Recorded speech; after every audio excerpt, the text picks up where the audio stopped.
Breathedge is HyperTrain Digital's newest game on the Nintendo Switch. This space adventure survival game is all about letting you loose in the vastness of the great unknown to search for parts as you struggle for survival, all while attempting to figure out a somewhat grandiose galactic conspiracy. You play as just a generic dude traveling the stars on his way to lay the remains of his grandfather to rest after passing away, when all of a sudden his spaceship kind of falls apart, and just by a bit of luck or perhaps something more, makes it out alive. Now he's tasked with figuring out just how to survive in the middle of nowhere and finding a way back, grandpa not included. It's a rather simple and silly premise that's just a jump start to this game's type of basic comedy.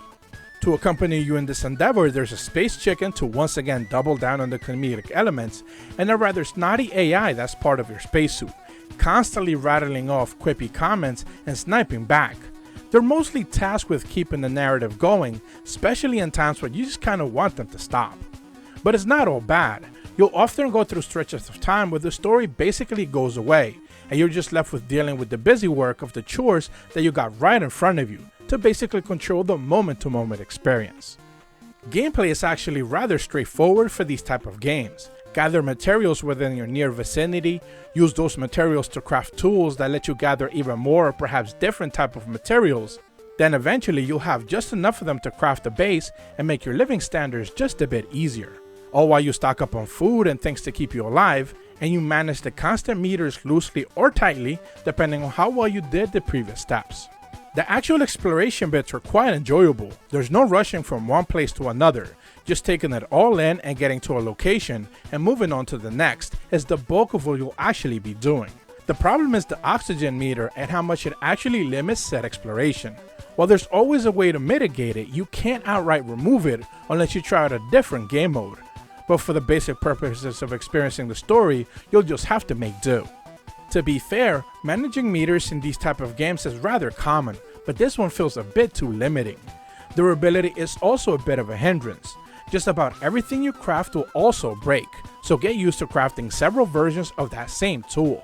You do have the freedom to try different type of combinations to see if you can come up with a new and better item, as it encourages experimentation, but you'll often end up wanting to save materials and make the same stuff that you basically need. The crafting process itself is also rather basic. While everything is clearly labeled, you simply get the materials and craft while you wait for a timer to drop. It's nothing exciting. It feels like perhaps an extra step is missing that could have made this part of the busy work a bit more exciting. However, there's something to be said about just slowly and sometimes methodically making your way from location to location to stock up on materials that you'll be hauling back. While it's all just busy work, it's not always the bad kind, even if it sometimes drowned out the loosely attempted comedy. Performance on Switch is actually decent, and I don't have anything bad to necessarily report, other than of course the PC version looks extremely more sharp and cleaner, but that's kind of expected. Breathedge is an interesting idea that after a few hours seems to just get tired of his own jokes and rushes to the finish as soon as possible. There's a good idea here that could have used something more, but it never found the proper timing for its punchline. Nintendo Sphere gives Breathedge on Switch a 6 out of 10. If you're new to my channel, be sure to leave a like and subscribe, and as always, thank you so much for watching. See ya!